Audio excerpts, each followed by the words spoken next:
Now, as some of you will know, the crew from Chaos, along with our friends at Kernow Weather Team, had an amazing experience visiting the the Isles of Scilly back in August. Speaking to us now is Tim Guthrie from the Island Haven. Tim and the Island Haven are a charity working hard to provide accommodation on the mainland for Scilly residents that need to stay for care.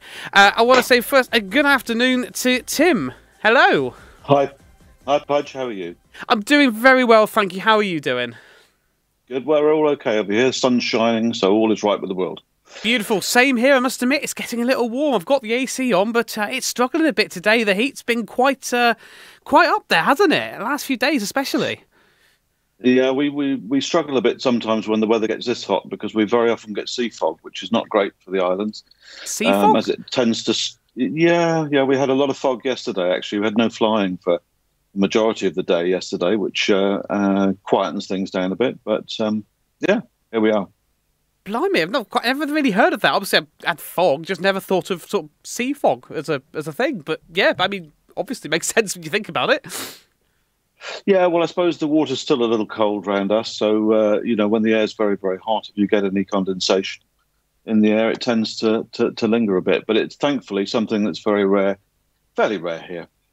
Well, I better move on before this turns into almost a Kernow Weather Team chat, and we've got that one later. And I've got lovely Jane from the Isles of Scilly, so we'll move on from that. So, obviously, for those of us here on the mainland, it's sometimes easy to forget some of the troubles that those live on the island face when it comes to medical care. I hadn't thought about this until sort of today, when obviously this has come up.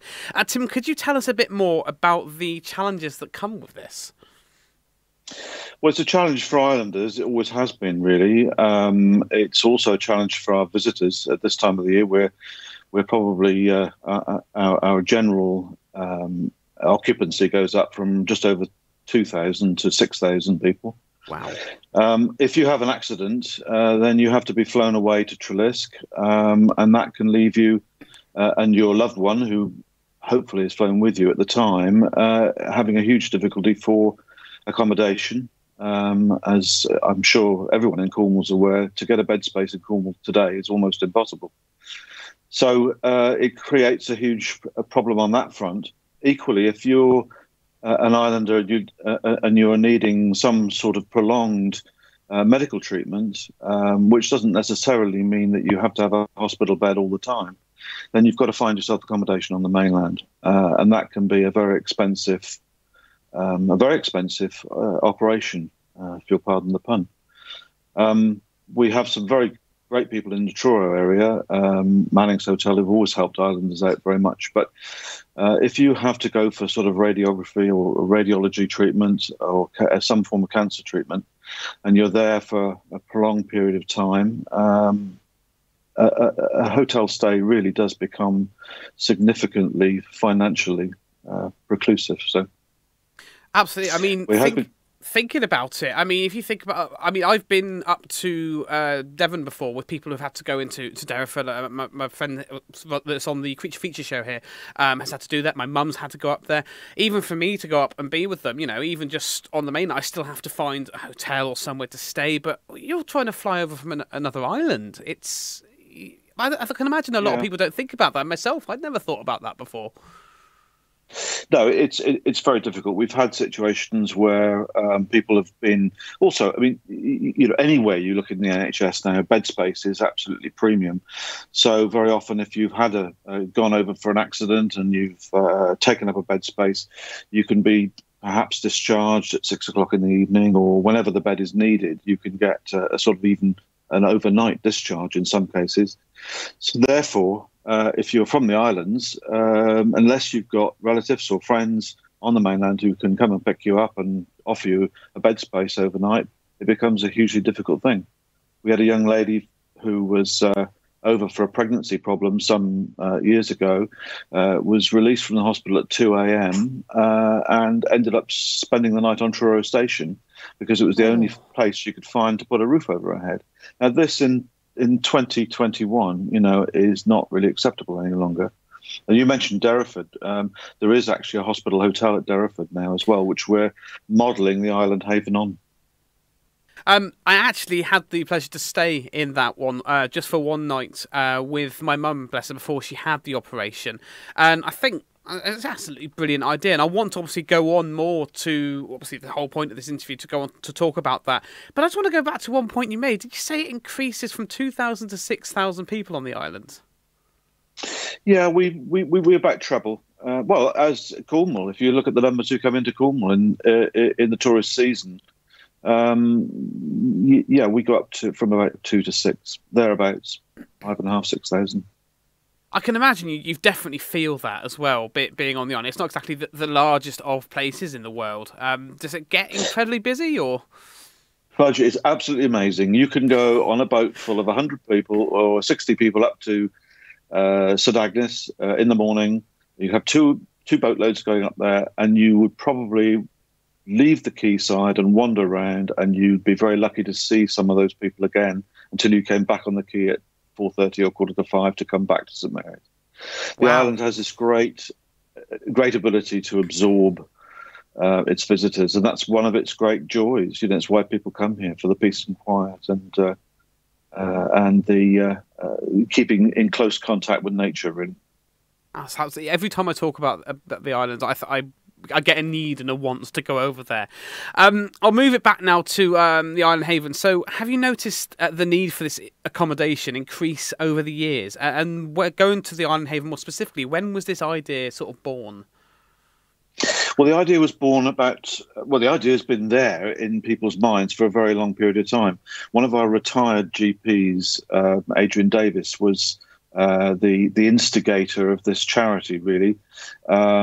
He called a public meeting on the islands, I suppose, probably about 4 years ago now. And from that, the Island Haven Trust was born. It took us quite a long time, actually, to get charitable status, which anybody who's gone through the hoops will understand. Yeah. But it's been very, very well received. And sadly, like all charities at the moment, the pandemic has created a huge problem. You know, you can't really stand out there and shake a tin anymore, because you don't really want people to be handing you money in that respect. So it's a very difficult situation. Having said that, we've got some people who are working really, really hard here, and we've had auctions that have been taking place on social media and that sort of thing. So the money has still kept on coming in, and it is very much a charity that's come under the islanders' hearts now. So we're hoping that, sadly, like everything else, the only thing that's going to make this work, and it's very crude, is money, and that's what is needed. Naturally, yeah. Sometimes it's hard to say or think about, but you've got to take a look at the hard facts, haven't you? Looking at the Island Haven's Facebook page, staying on the same sort of a topic here, you can see how important the project really is, obviously. There has been some fabulous fundraising efforts, like you said. Could we hear more about the support from those raising money? Well, the support... as I said, has been taken on board by every aspect of the islands, you know, all the off-islands as well. It's not only happening on St Mary's. Obviously, some of the off-islanders, the problem is even worse, really, because you very often can't get back to your own island. Even if you get back to St Mary's, if you come in at a particular time, there may not be a boat, the weather might be bad. So, you know, as islanders, we offer bed nights for our fellow islanders, as it were. So the support here has been absolutely phenomenal. We are getting a lot of support at the moment from the regeneration team at Treliske as well. So we're in deep conversation with them to try and expand the services that they want to offer as well for the women and children's element of the hospital. So I've got grateful thanks to people at Treliske who are talking to us on a regular basis now and involving us as islanders in this new regeneration, which will, you know, really bring Treliske into the 21st century, really. Absolutely brilliant, especially with all the bad news. We always keep hearing, on black alert Trelisk, on black alert Derriford. I think it's sometimes we need to remember to look at the positives that are coming forward as well, or it always feels like we're going backwards when actually we are making steps forward in a lot of things in life. So yeah, it is lovely to hear, obviously, about the exciting news going on and the plans at Trelisk. I can imagine it's keeping you all busy as well. I believe we've got a photo here of the proposed building. Could you tell us how things are progressing with this? Well, at the moment, this was originally, as I said, we've been talking about this with Trelisk for some 4 years. The original sort of project manager at Trelisk offered us a piece of land on the side. There is an area of the Trelisk campus which has levels of accommodation there already for students and people coming and training at Trelisk, and obviously staff there as well. So it's that area which, those of you who know Truro well coming in, you've got the Trelisk roundabout.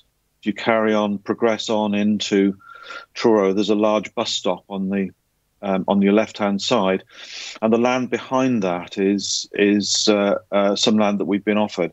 And the drawings that you've just seen are very rough preliminary drawings of the type of thing we're hoping to build in the future. That may well be expanded now. As I said, with our conversation with Trelisk at the moment, that we're in the midst of various changes. So it's a bit early to say that that's definitely going to be what will be produced, but it'll be something along those lines anyway.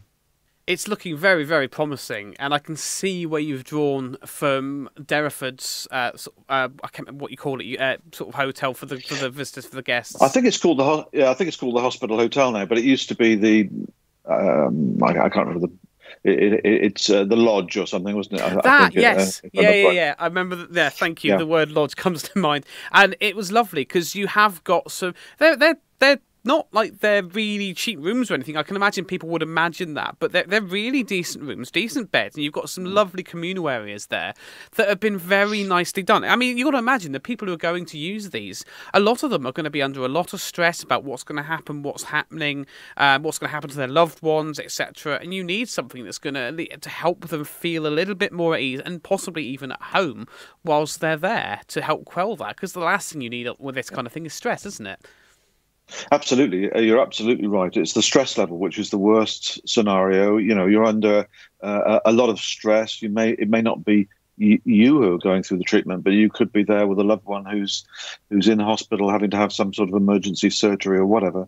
You want to have somewhere that's calm, welcoming. You want to be able to eat, make yourself some food, drink, have a hot drink, have your own space as well, and have connectivity with the rest of the world. So, Wi-Fi and all of that, it will be very important in this project. Absolutely fantastic stuff. It's really nice to see someone thinking about this, because my experience with my mum up at the lodge, I mean, my mum was there for a surgery, cancer surgery, which thankfully went well and she's all clear. But at the time, she was very worried. So I sort of focused on, I try and just do this thing of focusing on the fact that we're staying in a hotel, bit of an adventure, bit of a day out for mum, and it really worked. It calmed her down completely, and not until obviously a surgery day. Now, obviously, accommodation at the hospital will be a vital resource for those on the islands, Tim. How can people get in touch, get involved, and support this? Well, they can contact me or anybody on the Isles of Scilly. They can contact us through our Facebook page. We've got a couple of people much younger than me who are much more into the social media than I am. So Facebook is always a good link for us. Anybody coming to the islands, my office is right next door to the co-op in the main street. You're very welcome to come in. In fact, I've had several people pop in and see me, sort of unannounced, which is fantastic. We want to see you. And if you can help, anybody on the mainland as well, if you can help in any way, shape or form. Sadly, at this present moment in time, what the charity needs is money to get this building underway. And I know it's crude and it's awful, but that's what we're asking for. In the future, rather like the lodge, as you've just explained, Pudge, that we also the lodge is run by a charity called Heartswell.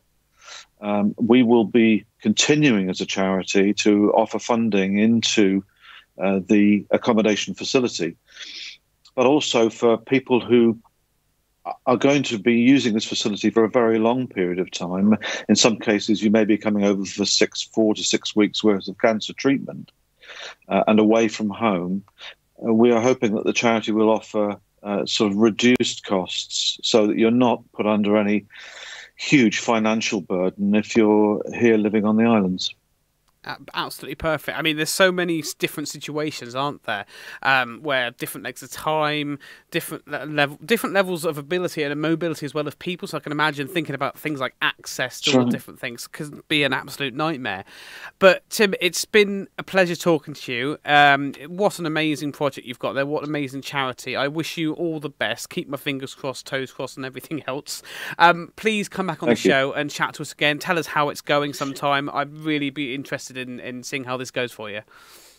Lovely. I would love to. And thank you very much for all of you at Chaos for giving us the opportunity to talk today. I appreciate it very much. Lovely stuff, Tim. Thank you very much. I'll talk to you again soon. Take care. Bye-bye. Many thanks to Tim Guthrie there for the amazing Island Haven. If you'd like more information, be sure to visit www.theislandhaven.co.uk. That's theislandhaven.co.uk to show your support. What a fantastic project, one charity to support. Like I said, I can't explain enough how much it helps both myself and my mum to go to the lodge in Derriford, or the hospital hotel as it may now be called, for them to be trying to sort of go along the same lines as that. It's a need, it's a must. Absolutely brilliant. I could go on about that for a long time. The lovely chap to talk to there, Tim, as well. Absolutely brilliant.